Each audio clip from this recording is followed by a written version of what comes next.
আমার শিক্ষা ব্যবস্থা এমন জায়গায় চলে গেছে যে জায়গাতে আমি যে প্রডিউস করছি, যে প্রোডাকশন হচ্ছে,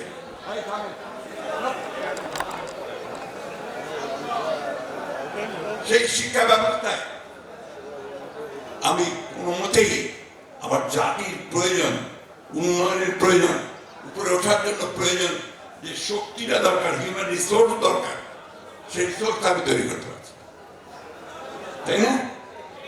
কি ভুল বলছি নাকি? বন্ধুগণ, এই জায়গাটা ঠিক করার সময় একটা আসে। এই সময়টাকে যদি আমরা কাজে লাগাতে পারি, পরিবর্তনের যে ধারণা এখন তৈরি হয়েছে মানুষের মধ্যে যে এখন একটা বোধ সৃষ্টি হচ্ছে এইবার বোধহয় পরিবর্তন হবে, ঠিক না? সেই পরিবর্তনটা যদি আমরা করতে না পারি তাহলে কিন্তু জাতি চরমভাবে হতাশ হবে, জাতি ব্যর্থ হবে। আজকে আমাদের এই সুযোগটা কাজে লাগাতে হবে। আমি জানি এটা খুব কঠিন পথ। আজকে নুরু সাহেবরা বারবার রাস্তায় মার খেয়েছেন, জেলে গেছেন, এমনকি এই বিদ্রোহের আগে পর্যন্ত টিভিতে নিয়ে গিয়ে বেদম প্রহার করেছে এবং হাসিনা পালিয়ে যাওয়ার পরে জেল থেকে বেরোতে পারছে। তার এই যে চেষ্টা, তার এই আত্মত্যাগ, তার মতো এতগুলো মানুষের যে আত্মত্যাগ, সেই সাইড থেকে শুরু করে ছোট্ট বাচ্চা মেয়ে রূপা থেকে শুরু করে যে জীবন দিল, প্রাণ দিল, তাদের প্রতি আমাদের একটা দায়িত্ব আছে তো নাকি? সেই দায়িত্বটা আমাদের কিন্তু পালন করতে হবে। আজকে সুযোগ এসেছে, আমি সেই কথাটাই বলতে এসেছি আজকে এখানে। এই সুযোগটা কাজে লাগান। আমরা যারা হাওয়ার মধ্যে না উঠতে থাকি যে আমরা ক্ষমতায় এসে গেছি, আসেননি।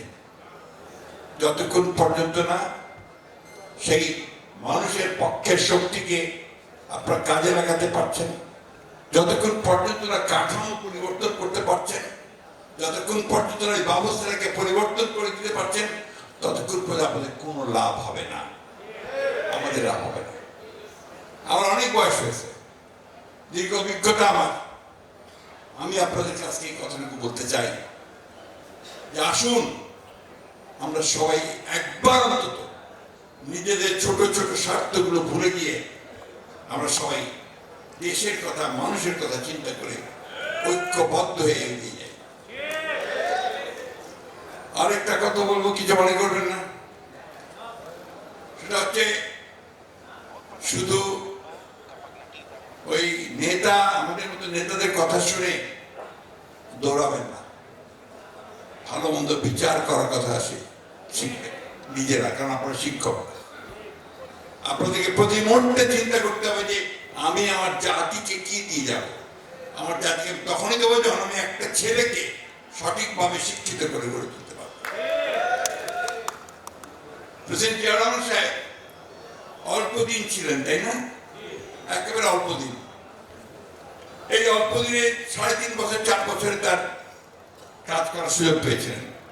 এই 4 বছরে কিন্তু তিনি সাধারণ মানুষের কাছে, নতুন ছেলেরা তাকে চেনে না, যার নতুন প্রজন্ম কি কি বলছে জেনজি,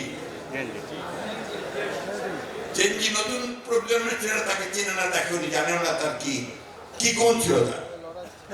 আমরা যাকে তাকে দেখেছি, আমরা তাকে দেখেছি এই 3.5-4 বছর সময়ের মধ্যে কি আমূল পরিবর্তন তিনি নিয়ে এসেছিলেন এবং শিক্ষা ব্যবস্থার জন্য কি কাজ তিনি শুরু করেছিলেন। একটা কথা আমার মনে আছে যে এসএসসি পরীক্ষায় 50 নম্বর দিয়েছিলেন। এই 50 নম্বর থাকবে একটা ছেলে যদি একজন নিরক্ষর মানুষকে সাক্ষরতা দান করতে পারে, তার থেকে 50 নম্বর তিনি এটাকে ইন্ট্রোডিউস করেছিলেন। এগুলো তো সুদূর প্রসারী চিন্তা। বেগম খালেদা জিয়া মেয়েদের জন্য প্রথম যে কাজটা শুরু করেছিলেন, আপনাদের মনে আছে কি না? উপবৃত্তি আরো পরে, প্রথমে ছিল শিক্ষার বিনিময়ে খাদ্য। আছে? প্রাইমারি স্কুলে মেয়েটাকে পাঠালে সে খাদ্য পাবে, পরে সেটা উপবৃত্তি হয়েছে, বিনা বেতনে পড়াশোনার ব্যবস্থা হয়েছে, ক্লাস 12 পর্যন্ত করেছে ম্যাডাম, তাই না?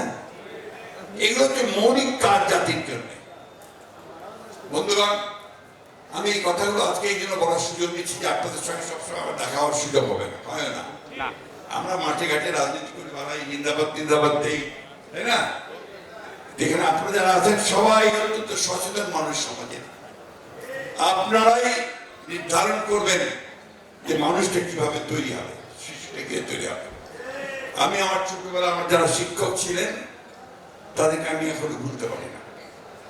মনে হয় যে তারা আমাকে এখন যে তোমাদের সমস্যাটা কি, what is your problem?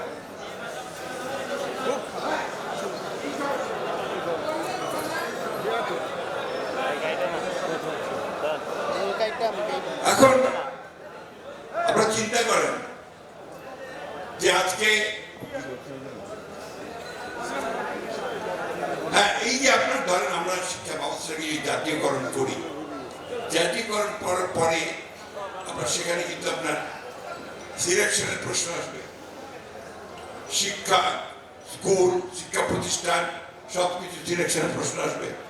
সেখানে যারা শিক্ষকতা করবেন তাদেরকে সেই গুণগত মান অর্জন করতে হবে, তাই কি না? তখন তো আপনারা আবার আন্দোলন করবেন যে না আমরা এই পরীক্ষা দেবো না, এটা হবে না, ওটা হবে না। এইখান থেকে বেরিয়ে আসতে হবে। অর্থাৎ আমাদেরকে নিজেদেরকে যোগ্য তৈরি করে দেশের জন্য, রাষ্ট্রের জন্য কাজ করতে হবে। বন্ধুগণ, আজকে আমি আপনাদের সামনে দোয়া চাইতে চাই যে আমাদের দেশনেত্রী বেগম খালেদা জিয়া তিনি অত্যন্ত অসুস্থ, আর ডাক্তার সাহেবরা চেষ্টা করছেন, আমরাও চেষ্টা করছি তাকে চিকিৎসার জন্য বাইরে নিয়ে যাওয়ার জন্য, তার জন্য দোয়া করবেন। আমাদের আরেকটি ঘটনা আজকে ঘটেছে যে আমাদের দলের প্রতিষ্ঠাতা শহীদ প্রেসিডেন্ট জিয়াউর রহমানের সময় থেকে বদরুদ্দোজা চৌধুরী সাহেব ডাক্তার অবসরপ্রাপ্ত, তিনি আজকে ইন্তেকাল করেছেন। যদিও তিনি আমাদের সঙ্গে ছিলেন না শেষের দিকে, কিন্তু দলের এই প্রতিষ্ঠাতার সাধারণ সম্পাদক মহাসচিব তিনি ছিলেন। সেই কারণে তার এই মৃত্যুতে, ইন্তেকালে আমি গভীর সমবেদনা জানাচ্ছি, দুঃখ প্রকাশ করছি, তার অক্ষরাত কামনা করছি। আর আপনাকে অনুরোধ করবো যে আপনারা আমাদের দেশের খালেদা জিয়ার রোগ মুক্তির জন্য দোয়া করবেন।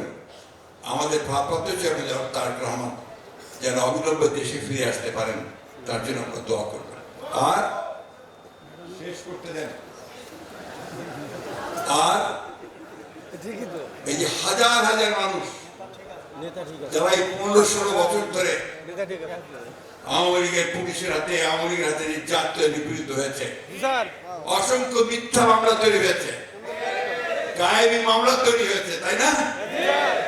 এই মামলাগুলো যেন প্রত্যাহার হয়ে যায়, তার জন্য আমাদেরকে জোর গলায় কথা বলতে হবে। এই মামলা আমার ব্যক্তিগত কারণে হয়নি, এই মামলা হচ্ছে রাষ্ট্রকে সঠিক পথে নিয়ে যাওয়ার চেষ্টা করার কারণে, তাই না?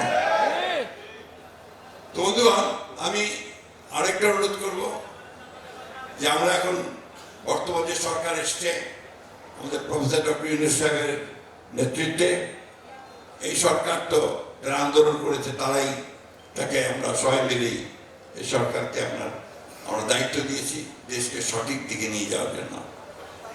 আমরা তাদেরকে অবশ্যই সময় দিচ্ছি, সময় দেব, কিন্তু বারবার প্রশ্ন আসে যে কতদিন সময় দেবেন। আমরা সেই পর্যন্ত সময় দেব যে পর্যন্ত একটা যৌক্তিকভাবে তারা একটা নির্বাচনের ব্যবস্থা তৈরি করতে পারবে। আমরা বিশ্বাস করি, রাজনীতি করি এবং আন্দোলন করেছি, জান দিয়েছি, প্রাণ দিয়েছি একটা কারণে, যে আমরা জনগণের ভোটের অধিকারকে প্রতিষ্ঠিত করতে চাই, আমরা গণতন্ত্রকে প্রতিষ্ঠা করতে চাই। আমরা কোন বিরাজনীতিকরণের রাজনীতি বিশ্বাস করি না। আবার ওই -2 -11 আমরা দেখতে চাই না। আমরা আবার ওই মৌলবাদ বা জঙ্গিবাদকে দেখতে চাই না। আমরা আবার সন্ত্রাসকে দেখতে চাই না। আমরা সত্যিকার অর্থে দেশে একটা সুস্থ, একটা উদারপন্থী গণতান্ত্রিক ব্যবস্থা দেখতে চাই। তার জন্যই আমরা তাদের হাতে এই দায়িত্ব দিয়েছি, যারা আমরা মনে করেছি যে এরা যোগ্য মানুষ, তারা কাজ করছেন। তবে যত দ্রুততার সঙ্গে সঠিকভাবে কাজ করার জন্য আমি আহ্বান জানাবো। আরেকটা কথা তাদের উদ্দেশ্যে বলতে চাই, যে ভূতগুলোকে নিয়ে তারা জনগণের উপরে অত্যাচার, নির্যাতন, নিপীড়ন চালিয়েছে, যে দুর্নীতি করেছে, লুটপাট করেছে, সেই ভূতেরা কিন্তু এখনো প্রশাসনের মধ্যে আছে। এই ভূতগুলোকে দূর করতে হবে, নাহলে আপনারা কোনো কিছুই করতে সক্ষম হবেন না। আমি সবশেষে আবার আপনাদেরকে অনুরোধ করব যে আপনারা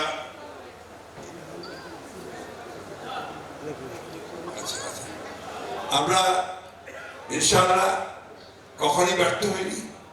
আমরা 52 সালে ভাষা আন্দোলনে জয়ী হয়েছি, আমরা 69-এ জয়ী হয়েছি, 71-এ জয়ী হয়েছি, আমরা 90-এ জয়ী হয়েছি দেশাত্মীয় খালেদা জিয়ার নেতৃত্বে।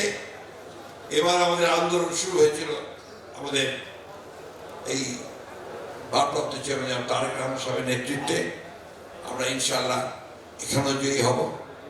আরেকটা কথা আপনাদের আমি বলতে চাই, সেটা হচ্ছে যে আমাকে আমাদের সেলিম ভুঁইয়া সাহেব, উনি এখন অনেক বড় নেতা। ঠিক আছে, আপনাদের নেতা নন, উনি শুধু আপনাদের নেতা নন, তিনি এখন বিএনপির নেতা, তাই না? এখন